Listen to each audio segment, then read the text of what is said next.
Shalom, shalom, Yahweh Hashem, Yahweh giving all praises to the Yahweh, Hashem, Yahweh Shai. I want to do a short lesson on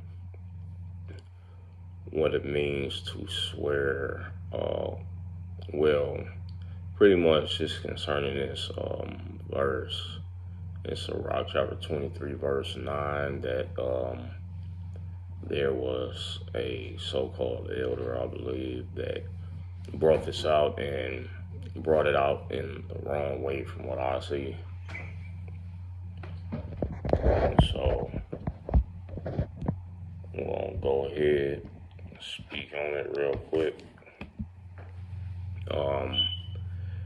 So Sirach chapter 23, verse 9 says, "Accustom not thy mouth to swearing, neither use thyself to the naming of the Holy One."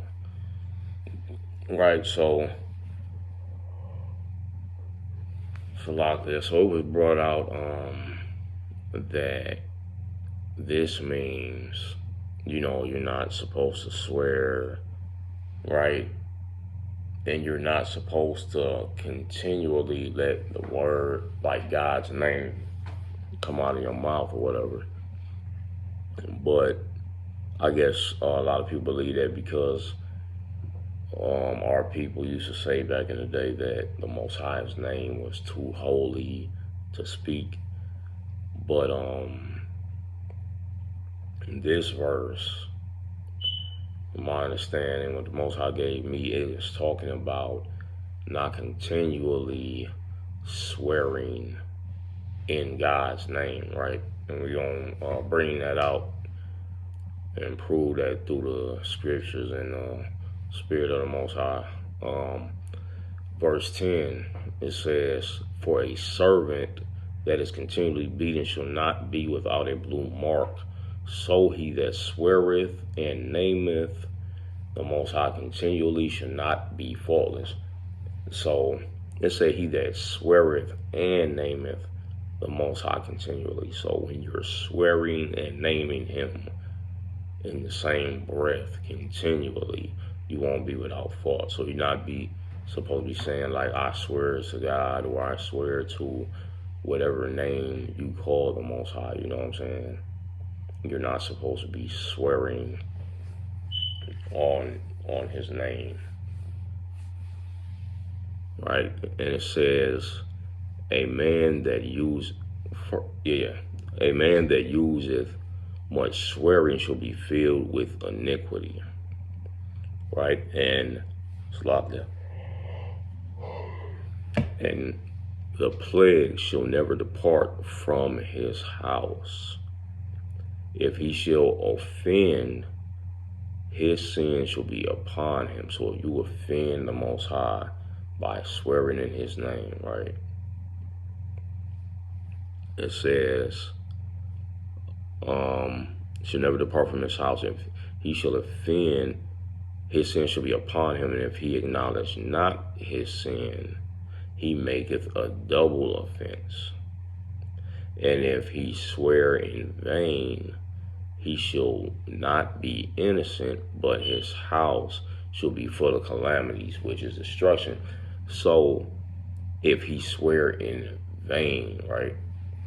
So you're going to get this real quick. It says, Leviticus chapter 19, verse 12 says, "And ye shall not swear by my name falsely," right? We just said in vain. So if you swear in this, and it says, "Thou shalt not take the Most High name in vain." I believe that's another scripture that's going to come out that I'm bringing out. But says, "And ye shall not swear by my name falsely, neither shall thou profane the name of thy power. I am Yahweh." So this is the Most High himself, saying this. You go to Exodus chapter 20, verse 7 says, "Thou shalt not take the name of Yahweh thy power in vain, For Yahweh will not hold him guiltless that taketh his name in vain. So if you're swearing falsely on his name, right? Again, so it's talking about you swearing falsely on his name. Now, when we go back to Ecclesiastes or Sirach chapter 11, right, it says,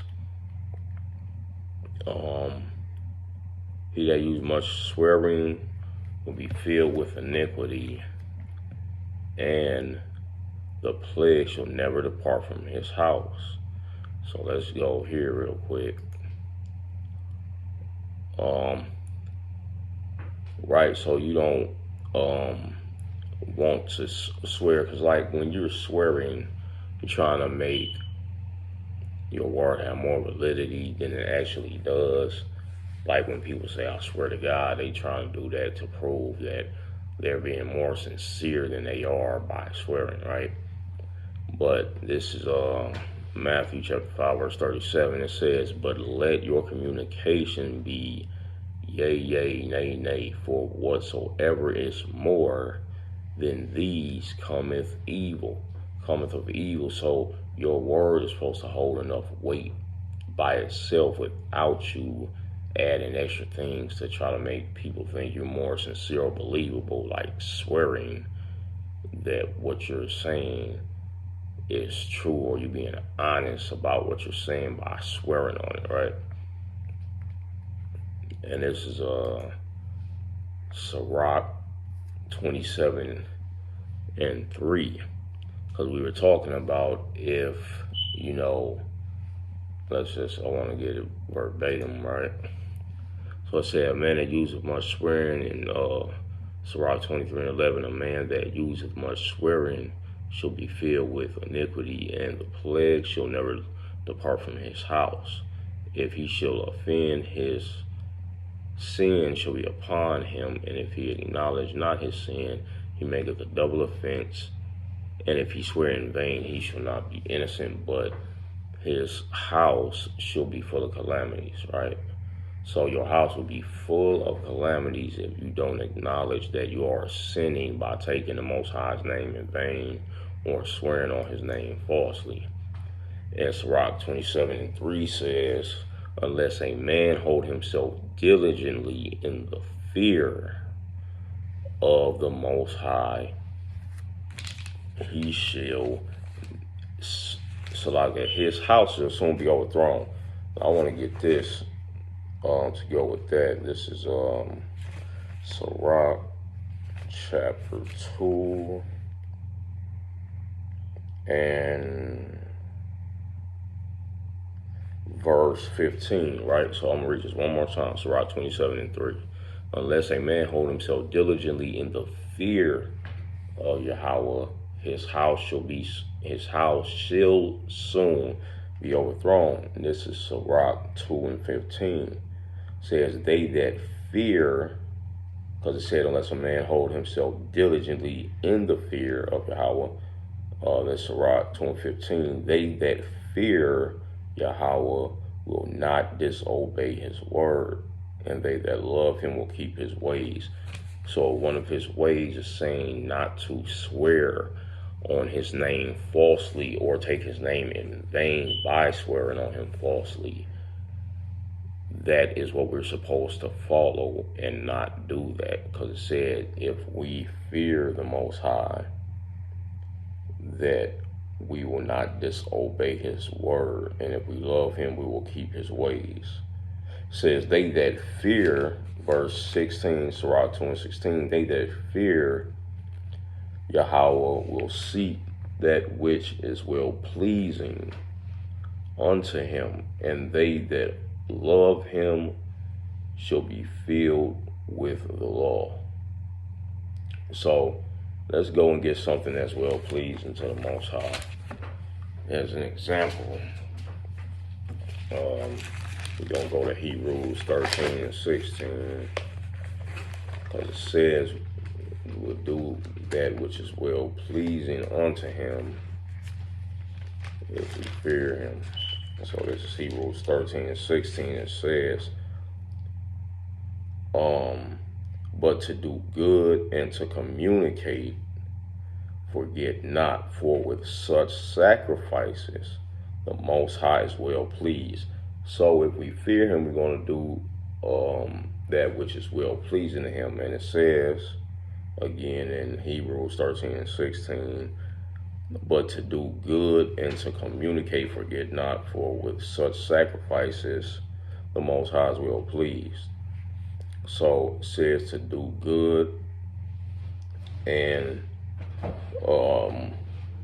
to communicate. Don't forget, because the Most High will please with these sacrifices. So I'm going to go ahead and get a scripture that talks about what doing good is. Let's get this Sirach 4 and 23 real quick. Sirach 4 and 23. It says, and refrain not to speak when there is occasion to do good, and hide not thy wisdom in her beauty. So to do good, one thing to do good is to not hide your wisdom, which it links up so good, right? Because we're going to go to Proverbs real quick.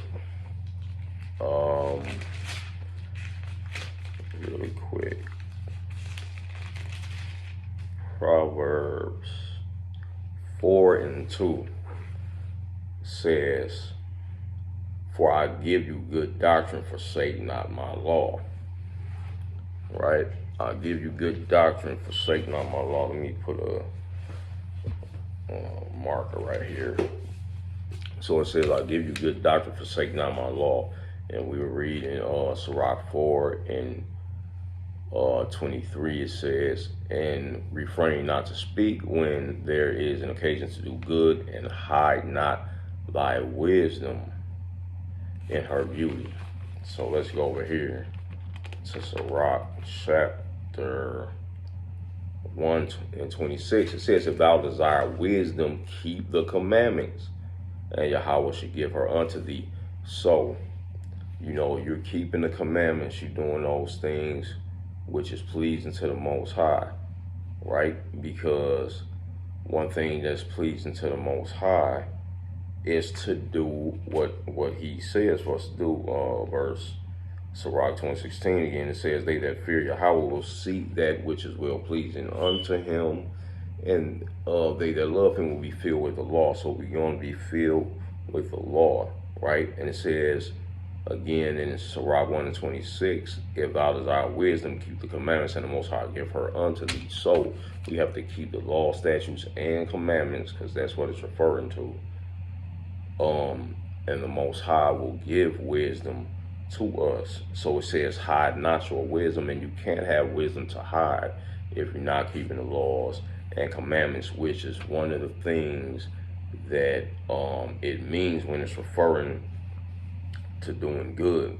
Because I'll go back to Proverbs 4 and 2 real quick. It says, for I give you good doctrine, forsake not my law. So that's doing good. And we're gonna go, because it said also communication. Let's go back and read this Hebrews real quick so we can link it up back to back to get this proper understandings. Hebrews 13 and 16 says, but to do good and to communicate, forget not, right? So we're going to go to, we got what doing good is, sharing the wisdom that you get in, and not forsaking the law, because that's the good doctrine that the Most High gave us. That's how we doing good, by keeping that doctrine, by keeping that word, by keeping the laws, right? And when we going into communication, because it say communicate also, forget not, for with such sacrifices the Most High will please. So this is Sirach 9 and 15 says, let thy talk be with the wise, and all thy communication in the law of the Most High. So when it's talking about communication, it said to do good and to communicate, forget not. So we see that doing good is dealing in the law, when we looking at Proverbs 4:2, says, "For I give you good doctrine, forsake not my law." That good doctrine is what you're doing, how you're operating, how you're moving.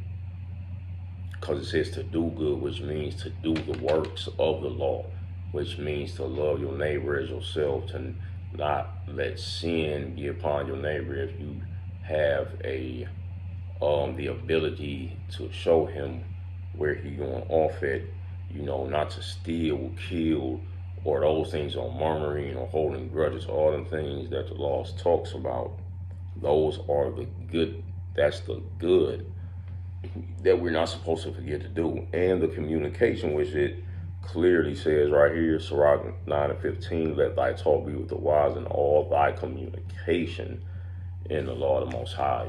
So this is what it's talking about as far as the Most High wanting us to do the things that are not going to be sinful, right? Because it said, we go back to our original point in Sirach 23, and I'm going to read 11. It said, "A man that useth much swearing shall be filled with iniquity." And we was talking about his house being overthrown if he hold himself not diligently in the fear of the Most High. And this is why we went to these other scriptures to see what the fear of the Most High meant, right? So we went over to Sirach 1, or I believe it was Sirach 2:15, right?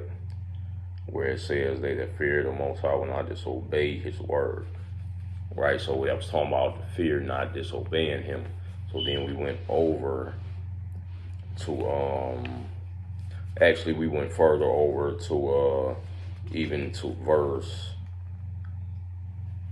25, Sirach 2:16, where it say, "They that fear the Most High would do that which is well pleasing." And that's what led us over to Hebrews 13:16 to see what was well pleasing to the Most High, which was to do good and communicate, which was sacrifices. So we read those scriptures in Proverbs chapter 4:2, where it talk about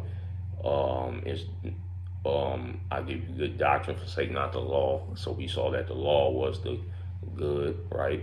And then the communication was also the law when we read Sirach 9:15 in the Apocrypha, where it said, "As I told you with the wise and all our communication in the law of the Most High." So I want to go back over to get these precepts from Sirach 23:11, where we were seeing the connection of swearing and using the Most High's name, and not just swearing or not just using his name continually on individuals separated from each other, but how you doing that together is the problem, right? So let me read that one more time. Sirach 23 verse 11, "A man that useth much swearing shall be filled with iniquity, and the plague shall never depart from his house. If he shall offend, his sin shall be upon him." It says, "If he acknowledge not his sin, he maketh a double offense. And if he swear in vain," right, "he shall not be innocent, but his house shall be full of calamities," right? So we talking about you not supposed to name the Most High continually or swear continually, right? So we're gonna get how that's talking about using both of those together. This is Leviticus 19:12. So like in Leviticus 19:12, it says, "And ye shall not swear by my name falsely, neither shall thou profane the name of the Most High. I am Yahweh." So it's telling you right there, you should not swear by my name falsely. So you shouldn't take his name in vain. Let's go to, and that is a problem when you swear and use his name falsely, right? Exodus 20, verse 7. Thou shalt not take the name of Yahweh thy power in vain, for Yahweh will not hold him guiltless that take his name in vain, right?